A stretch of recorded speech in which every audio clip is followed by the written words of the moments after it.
Yo, what's up, everybody, and welcome to Weekday Wagers live on our Weekday Wagers channel. If you're not watching live, you're already behind. It's a Tuesday.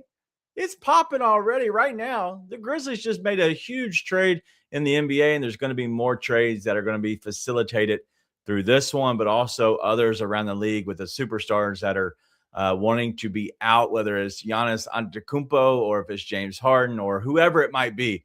There's a lot that's happening right now in the NBA with the trade deadline just 2 days away at this point. So this is just getting started. But we're on the road, not to WrestleMania, but to the Super Bowl. And we have Robby here today with me. We're going to be breaking down the Super Bowl, any matchups that we like, any players. But you know what he's got. He's bringing Robby's radar, the Super Bowl edition. So it should be a lot of fun. And then we're going to end the show, as always, as we light the lamp in the NHL. My guy, my American, Cole Caulfield, he let me down. But you know what didn't let me down? Our two plays yesterday.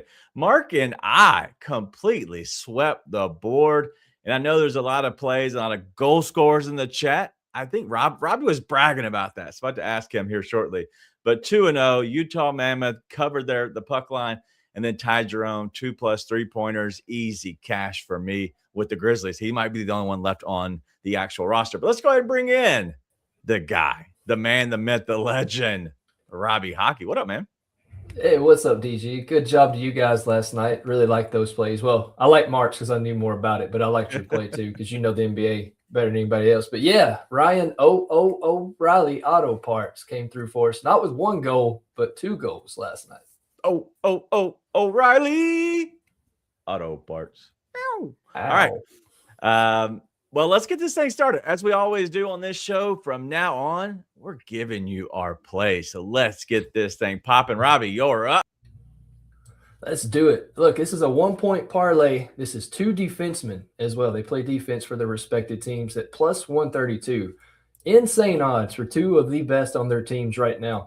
Rasmus Dahlin has a point in 9 of his last 10 games. Also worth noting, on the second day of a back-to-back, he has a point in 5 of his last 6 games. Could be facing a Tampa team that had an impressive win on Sunday in the Stadium Series, but I think this could be a letdown spot for Tampa. They've got a lot of injuries right now. They got a lot of guys heading to Milan for the Olympics, so I think this is a good spot to back a hot Buffalo team and take Rasmus Dahlin for a point. We're going to pair him with Evan Bouchard of the Edmonton Oilers, another defenseman. He has a point in 7 of his last 10 with 2 multi-point games. He's produced against Toronto. Like every time they've played each other, it feels like he's always getting on the score sheet. In his last 6 games, he has 4 multi-point games, and Anthony Stolar should be in goal tonight. The guy is leaking goals left and right. Toronto's defense, not that good. One of the worst against defensemen in the league. Give me these 2 guys to just get a point at plus 132. All right, we're going to go to the association because there are still people playing in the NBA, even though the Grizzlies are trading anybody that can breathe at this point. But we're going to go to the Golden State Warriors here with Brandon Podziemski. If you don't know who that is, he's a guy that kind of just does everything. I call him the Mr. Do Everything. But I was looking at this, and why was this a great opportunity for over the 5.5 rebounds? It's at plus money at plus 110. There's no Steph Curry. There's no Jonathan Kuminga. There's no Jimmy Butler because he's out for the season. This is going to be their best player for the Warriors. He's a guy that goes and gets those rebounds to create those extra possessions.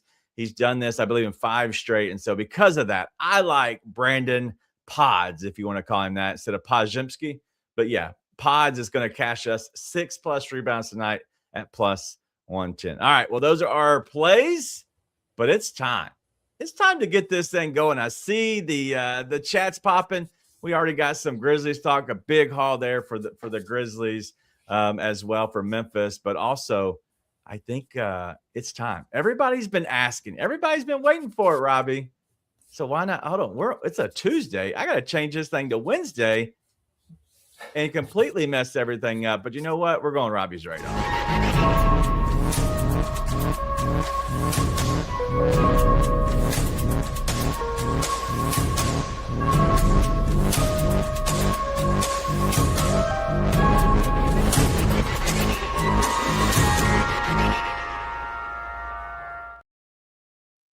All right, let's get some radar happening. And Robby, Hopefully I didn't screw up everything when I had to change. Yes, we got Kenneth Nice. Walker. Show me what you're working with. What we got?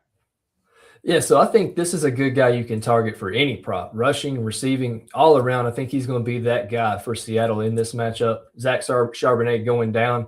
That opens up him in the passing game, which is where I really like him the most. New England is stout against the long ball and against, on defense against the run. But what's happening is they're leaving that middle and those short and intermediate routes open. I really love Kenneth Walker in this game, even on the ground. I don't care how good New England is. When they play good teams, like when they play Bijan Robinson, for instance, and some other guys, they were able to have a day on them. So the dual threat running back is going to have a day, and I think Kenneth Walker does as well. It doesn't scare me with how good they've been. Like I said, some of the competition they face, we've been over it, not that great.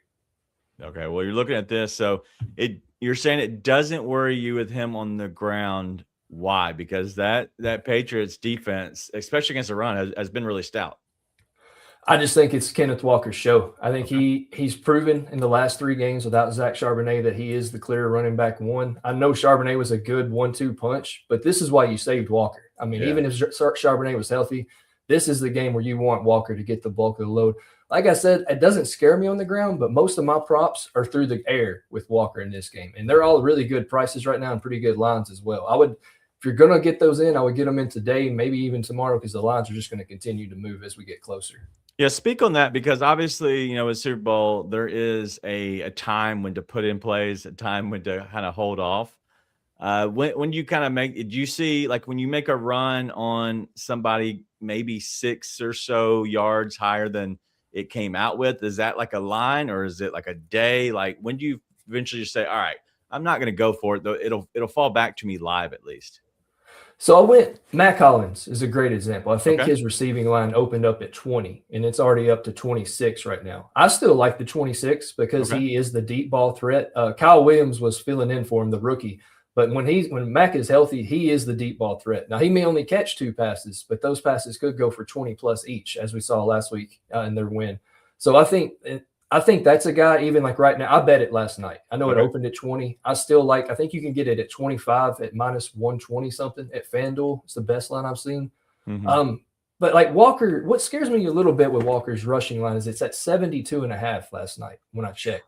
This is a guy that's been going, 90 plus and getting almost 110 plus rushing and receiving. But against that New England defense, I would still expect that line to be higher. So it kind of scares me. That seems low to me for him. So that's what kind of scared me away from the rushing aspect of it. Yeah, I see the line right now. The best number you can get is 73.5, and his receiving number, he's been crushing it. And the lowest I see right now looks like it's 20.5, maybe 19.5. I don't know what that is. An offshore book or I think it's Kalshi, actually. The poly market is 19.5 at minus 117, but 20.5 is at FanDuel minus 110. So you can go to their alt receiving and take his 20-plus receiving yards, and I got that at minus 125 last night at FanDuel. So when you go, don't take the regular receiving prop, go to the alt receiving line and take 20-plus, and you can still get minus 120 to minus 130. It may have gone up, but this was like midnight last night when I found it. All right. Well, Scotty says, let's ladder Walker up. I think that's an opportunity, honestly, to go in his receiving yards. He's had in the 3 games in January, the 2 games against San Francisco, he had 36 and then 29, and then LA the last game 49. Like, he's catching 3 or 4 passes a game, and he's catching all of his passes. Like, pretty much he's 100% on most games where his target is matching up with his reception. So these aren't tricky passes. I think it's a great opportunity for him catching, and plus the ladder potential. Yes, you could go up to 40 and 50 just to have fun. It's the Super Bowl. Why not? Yeah. And George Holani, the guy that's going to be filling in for Charbonnet, he caught 3 passes last week. But for me, this is the Super Bowl, man. Like, I only heard of George Holani last week because Charbonnet wasn't there. I don't think you're going to put that trust in George Holani when you have Kenneth Walker back there. No, I agree. All right, let's go to the other guy, and that's the next side of Seattle. This is JSN. What do you like about JSN this game? Man, I like everything about JSN in this game. Look, he's been on this radar, I think, 3 times this season. Probably could have been on there more. And every time he's been on, he's done nothing but cash. Big game player. I think he's going to show up big time in this game. And I did some digging. So I looked at New England, and you look at their stats against the wide receiver one, and there's nothing but red. Here's some of the names that they faced. Tyler Johnson, the Jets. That's all you need to say. T. Higgins, but without Jamar Chase. Wan'Dale Robinson, good wide receiver, but not wide receiver one. Khalil Shakur, and an offense that they spread the ball around a ton. Zay Flowers is the only one recently who comes to mind. He had 7 receptions, 84 yards, and a touchdown. Other guys, Adonai Mitchell, Theo Weiss Jr. of Miami. Who even is that? And then you look down earlier in the year, they played Jacoby Myers when he was at the Raiders, 8 for 97 and a touchdown. Tyreek Hill, week 2, 6 for 109. Drake London, 9 for 118, 3 touchdowns. And then Emeka Ibuka, 6 for 115 and a touchdown. So when they're playing stud wide receiver ones, they're getting beat. I know they like that soft shell zone, and that's their target. They want to shut down the top guy. I don't think they shut down JSN in this game. I could be wrong, but he seems to be too big of a player, and I think he's going to prove in the Super Bowl why he's one of the top 5 wide receivers in the league. Does this scare you that his line is 93.5 receiving yards? A little bit, but there's not a lot of competition. I think if he had a guy on his team like a Devontae Adams in that 1-2 punch, yes. But looking at the names that went off on this Patriots defense earlier in the year and just looking at what he's done, I mean, he had 153 last week. I think he could easily get 93. I like his over 6.5 receptions. I think it's a little juicy, but you're still looking at like -130 to -135, something he's done, in all but 7 of his last 10 games. I didn't play his longest reception. That's the only one that kind of scares me because I think he's going to get a lot of different looks like slants, intermediate, short routes. So I went ahead and played it safe with the receptions, the receiving yards, and the anytime touchdown. I'm sure you can find boost somewhere for an anytime touchdown boost, but I think his line right now is at -105 is the best line you can get for it. Yeah, and I see a lot of these guys, the names on this is like ridiculous how much they're not doing anything. And even Cortland Sutton, that's like I don't expect Cortland Sutton to have a big game. Like, so that's understood. Right. But then when Jaden Higgins has a great game without a Nico Collins, right? That at that point, that's something to target. So I'm glad you're doing the work because if you look at this, honestly, we're maybe you would stay away because there is so much red. But I think there's a way that you could even target this in the right way. So that is the radar. That's the 2 guys. I know there's going to be other guys that we kind of like at some point. We kind of talk ourselves into it throughout as we get close to the Super Bowl, but those are the main 2 guys. And even like Big Cheesy likes the anytime touchdown at -125. Do you like that? I do. It's actually, you can get it at -105 at the ESPN or the Score Bet now. So try to shop around because it's still -105. It was still -110 at Fanatics and FanDuel last night. Okay. Yeah. Well, so that the game, everything's going to fall a certain way and live. Like, in your opinion, once we get past, I would even say probably tomorrow would be one of the last because Thursday isn't, I'm uneasy about Thursday, about when those lines start just skyrocketing. They've already started to move, as we know. Yeah. But now, like, that's just like 5 to 10 points a number has moved.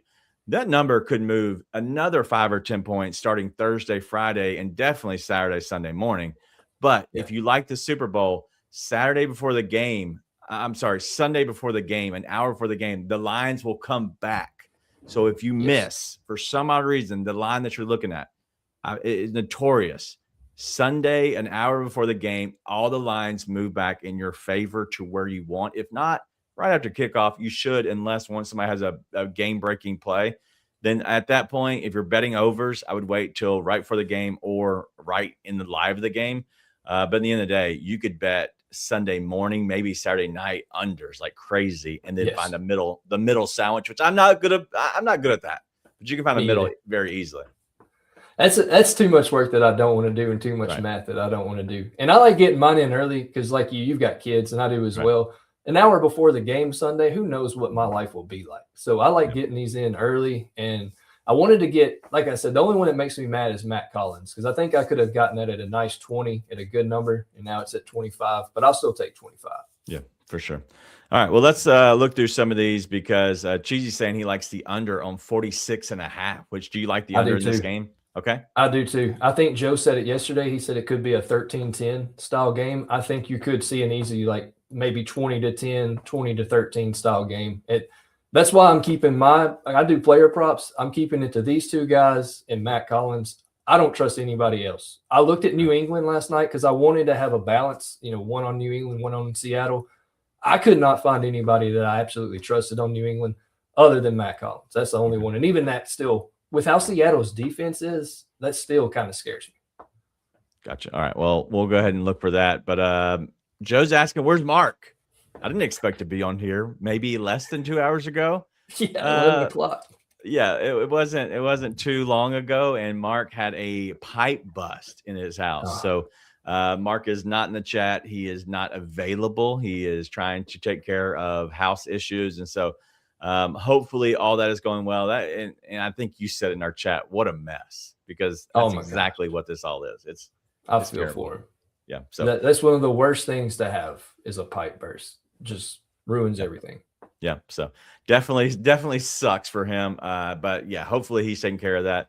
But that's why if you don't see him today, and I would assume he's back tomorrow. I don't envision a chance that he misses the show tomorrow. He's bringing on, which he's the guy who's booking all the guests, which is phenomenal because I want him to honestly take the opportunity on Tuesdays and Wednesdays when he's hosting to find those guests, because that's honestly, it's going to make him better as a host, but two, it makes the show better for you all and us.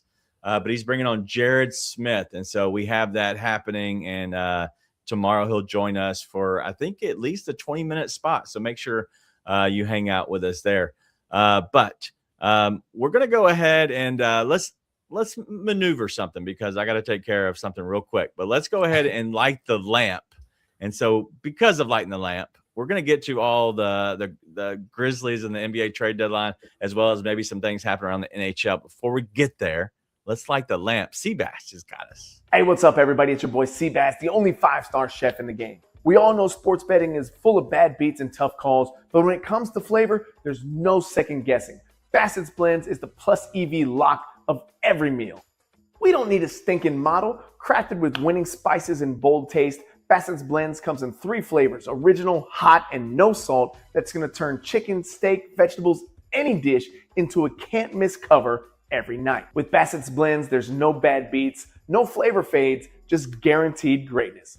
Check out the link right here where you can pick up your Bassett's Blends for a guaranteed lock every single night. All right. My American let me down last night, Robby. I need some help. So we're looking here at these guys. Nikita Kucherov, minus 120. Yeah. Is that his name? Yeah, you nailed it. All right. Look at that. I've been working on it. Leon Draisaitl. That was an easy one. Zach Werenski at plus 190. Is it Tage Thompson? It is Tage Thompson. Don't let Mark fool you. It's not Taj. It's Tage. Tage Thompson.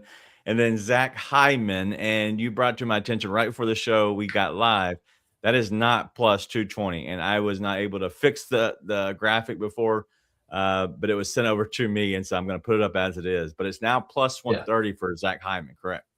It's been plus 130. I'm sure Mark, with everything going on, probably meant to type plus 120. But yes, it's plus 130 at most books, and that's where I grabbed it at. All right. So where are you going? Where are you lighting the lamp with today? Man, I wish it was plus 220 because I'm lighting the lamp with Zach Hyman. I love this spot for him tonight against the Maple Leafs. I think this game goes over. I'm already on Zach Hyman's teammate, Evan Bouchard, to get a point. But Hyman has 8 goals in his last 10 games, and he's averaging around 3.6 shots on goal. And in his last 4 home games against Toronto, he has 3 goals. So give me Hyman. I love that play. All right. Well, I have some questions because I need help. Okay. All right. I like your play. I know nothing about it, but I agree with you 100%. But looking on here, who is the fella on the graphic? That is Zach Werenski of the Columbus Blue Jackets. Is he any good? Should I go with Zach Werenski?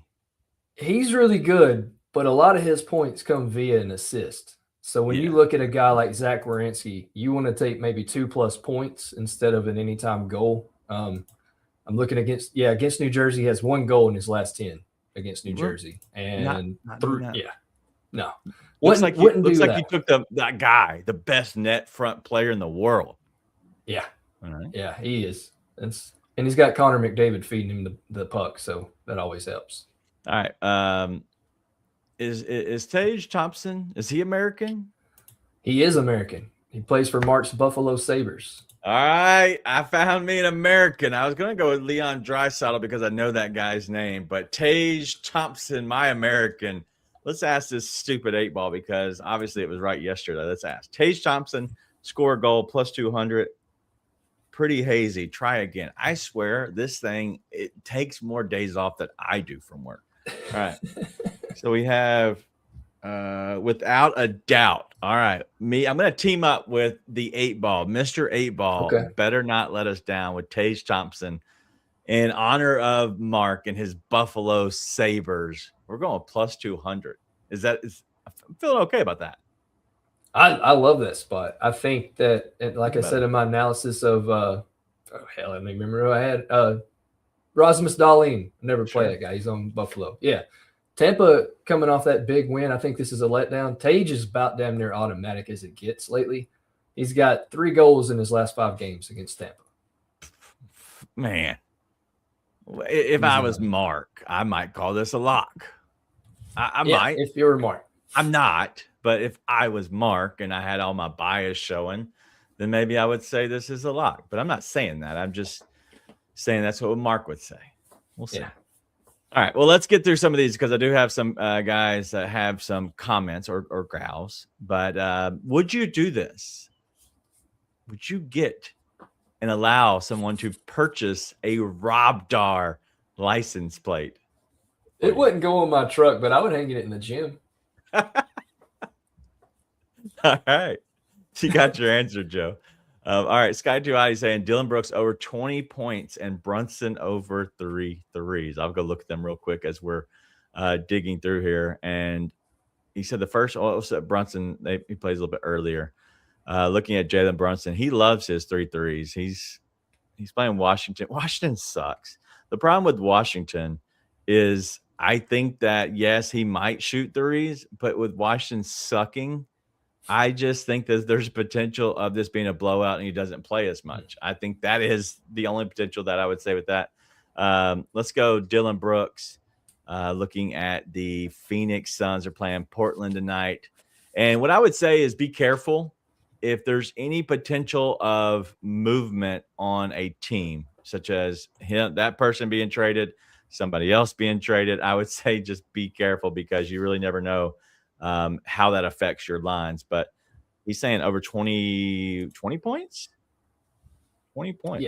Yeah, Dylan Brooks over 20 points. Gotta be because his number is 22.5. Maybe he's parlaying it. I'm guessing because 20 points is minus 200. What I would say is I would rather play over 22.5 points and maybe pair that up with 1 3-pointer for Dylan Brooks. And I know that sounds stupid. You can go 20 points, 1 3-pointer, and that should get you closer to where you want to be instead of having to bring in somebody else from another game. I don't know if that works in your favor, if that actually might move the number down enough to be bite-sized, but you can do that. If you're ever playing a points line, you can throw in 1 3-pointer in the alt line, and that should actually move it down to where you could play it. Carlton Towns, whoa, we got 5 hammers and a whale. Wow. All right, let's go back to that Knicks game real quick. I think we've seen 5 hammers in a well before, right? Yeah, we have. And I think it hit too. Look at that. All right, 20.5 points. He's playing. They're playing the Wizards. Wow, he's went over this line in all but 1 games in his career versus Washington. In the 1 game he got hurt, it looks like at 8 points. Wow. But he hasn't done anything in the last 6. It's trade deadline day, so maybe he wants to play well, or not trade deadline day, but it's trade deadline week, and maybe he wants to play well. So we'll see. All right, that's all I see right here. Who is this? Who is Jordan Eberle? He plays for Seattle, the Kraken. I like this play. Usually before, because I have to check lineups, I have to check goalies, but I'll start making notes throughout the day of guys I like and may want to play. He was on my list today. The last time he played your Ducks in Anaheim, he had 2 goals. So let me check and see what he's done against them. Yeah, his last 3 games, 2 goals and 2 assists. I like this. Okay. All right, Jordan Eberle. Who does Jordan Eberle play for? The Seattle Kraken. Me and Miss Eberly's little boy. I don't know what that means, but I'm guessing other people might. I'm not sure. I'm just throwing, anytime it's hockey related, I just throw it up here in case it sticks. I'm not even sure what any of that means. I think I did listen to you. I think you said the Kraken. So I like their logo. I think it was one because it was the so remember the old school S's that we used to draw, the 3 lines and 3 lines underneath, and then like that's what it looks like. That's what it reminds me of, at least. Yeah, I never could draw that thing. I wish I could. Look, Mom, whenever she saw my artwork as a child, she knew which one was mine because it was the worst on there because I just tried to hurry up and get it done. I got no time for art. Wow. Let's talk about the NBA because the Grizzlies did make a trade, and because they're my team, my phone's been blowing up, as well as looking throughout Grizzlies Twitter, we'll say. Jaren, so if anybody's wondering, was I shocked? No. Jaren Jackson Jr. was probably the healthiest and had the most value of anybody on the Grizzlies in a sense, and so the reason you're seeing him traded, even though the guy that is speculated is Ben Ja, is because Ja's trade value doesn't move from Jaren getting traded. It doesn't move at all. Like, it was already low. Jaren's was high. If you trade Ja and then some people start coming asking about Jaren, at that point, they know that, he's the last valuable guy on your team. So they're going to try to take advantage of that. But if you trade Jaren first, which they did with Desmond Bane in the offseason, then Jaren, at that point, you're getting the most value. 3 firsts plus, a bunch of players. Fine. You pretty much get rid of all of them except for Walter Clayton. He's one of the guys, a former Florida Gator.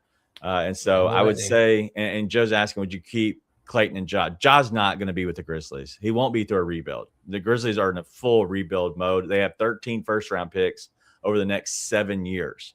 It ties the league with the most, which one of the teams is OKC. So that just shows you they have 13 first-round picks over the next 7 years, and they're one of the best, if not the best team. Just won a championship, so you're not competing on that level already.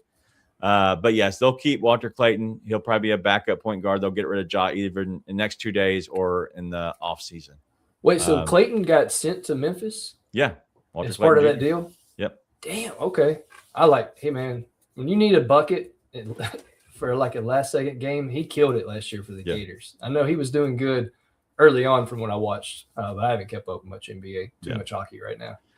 He's been fine. Like, he's not a guy that would be a starting point guard on a good team or a championship level team, but he's a good player. But the Grizzlies, I think they like who they have, and so getting rid of Jaren, I think, is a smart move for a complete rebuild, which you have to bring in some kind of fun names for fans to show up and keep showing up. So when you get a Walter Clayton, which should be exciting, at that point, I do believe that's the reason they're getting guys like that. But you might see some players getting just waived at that point because keep your younger guys, get rid of the people that you don't like George Niang, Kyle Anderson. They'll end up probably waiving them, if not keeping them for just half of the season. Then, see you later at the end of the year.